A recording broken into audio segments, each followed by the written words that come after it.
empire. Then surrender to me now. I am yours completely. सबसे पहले बात करेंगे ऐसे शासक की जिसने क्रूरता की सारी हदें पार कर दी थी।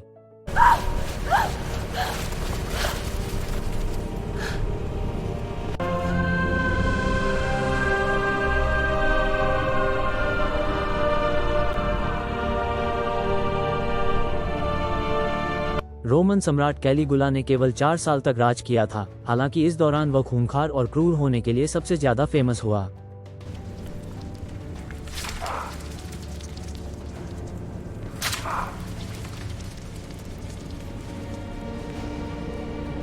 The earth. कहा जाता है कि कैलिगुला ने अपने सांसदों की पत्नियों के साथ तक दुष्कर्म किया था। उसे लोगों से हिंसक जानवरों से मारने में भी मजा आता था।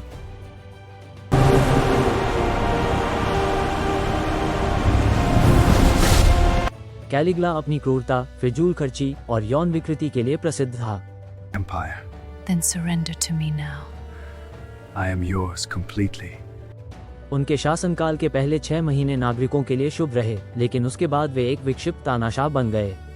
उन्होंने रोम में 2 जलसेतुओं, एक्वा क्लाउडिया और एनियो नोविस के निर्माण पर कार्य किया। इसके अलावा उन्होंने अपने लिए कई आलीशान आवासों का निर्माण करवाया। अंततः 41 ईस्वी में प्रेटोरियन गार्ड के अधिकारियों और दरबारियों की साजिश के कारण कैलिगुला की हत्या कर दी गई।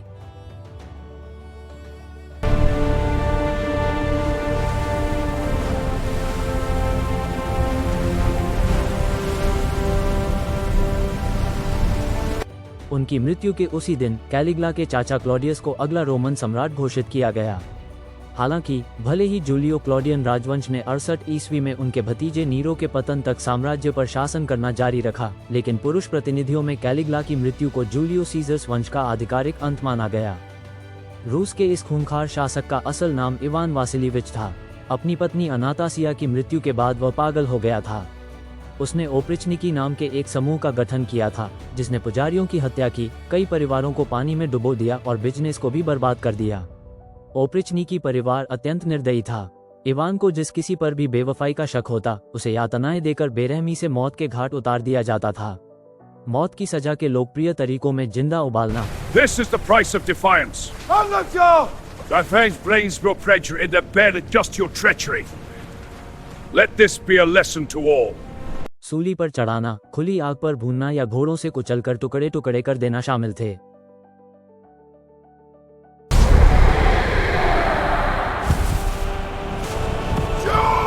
अतला हून को ईश्वर का संकट कहा जाता था। उसने हून साम्राज्य पर शासन किया। उसने सत्ता हथियाने के लिए अपने भाई तक की हत्या कर दी थी।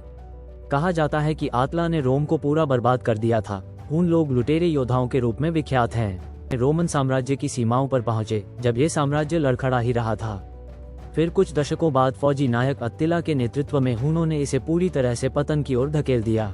The scales of justice diffusion. The punishment will be carried out. इतने कम समय में भी अत्तिला ने साम्राज्य को बहुत प्रभावित किया था। इसमें कोई दो राय नहीं है कि हून जहां भी गए अपनी छाप छोड़ी। मंगोल साम्राज्य का सबसे क्रूर शासक चंगेज खान ने निर्दयता की पूरी सीमा लांघ दी थी।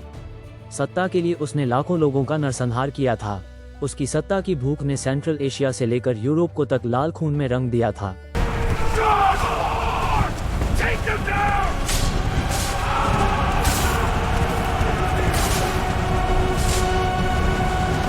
चंगेज खान की एक छवि एक क्रूर तानाशाह की है जिसने मानव खोपड़ियों के पहाड़ खड़े कर दिए थे। इसलिए हमें सबसे पहले ये सवाल पूछना चाहिए। Ready the onager. Take aim. Release. Advance for Rome.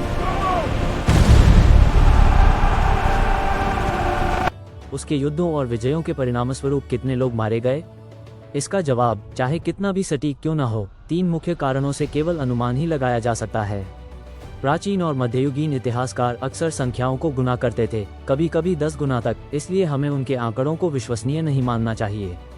मृतकों की संख्या का अनुमान तभी लगाया जा सकता है जब हमारे पास सटीक जनसंख्या आंकड़े हों, लेकिन मध्ययुगीन जनगणना के आंकड़े अविश्वसनीय हैं। और युद्ध में हताहतों का आकलन करना एक कुख्यात समस्या है। यहाँ तक कि आधुनिक युग में भी विद्वान द्वितीय विश्व युद्ध में हुई मौतों के आंकड़ों पर सहमत नहीं हैं। सबसे क्रूर शासकों में इंग्लैंड की रानी मैरी का भी नाम सामने आता है। उन्होंने साल 1553 में सत्ता मिलने के बाद कैथोलिक धर्म को मुख्य धर्म के रूप में स्थापित किया। उन्होंने प्रोटेस्टेंटवाद का समर्थन करने वालों को सूली पर चढ़ा दिया था, जिसके बाद उनका नाम ब्लडी मैरी पड़ा। दुख की बात यह है कि जेन के पिता ने ही उसकी किस्मत का फैसला किया था। विद्रोह में उनकी भागीदारी ने जेन के अस्तित्व और मैरी के शासन के लिए इससे उत्पन्न खतरे को लेकर असहज सवाल खड़े कर दिए थे। इसलिए 16 वर्षीय लड़की को मौत के घाट उतार दिया गया। उसका सिर एक काटने वाले तख्ते पर रख दिया गया ताकि यह सुनिश्चित हो सके कि मैरी एक ऐसे क्रूर शासन की शुरुआत कर सके जिसके कारण उसे ब्लडी मैरी उपनाम मिला। वीडियो देखने के लिए बहुत बहुत धन्यवाद। अगर आपको ये पसंद आया तो कृपया लाइक करें और ऐसी ही और वीडियो के लिए सब्सक्राइब करें। मिलते हैं अगले वीडियो में।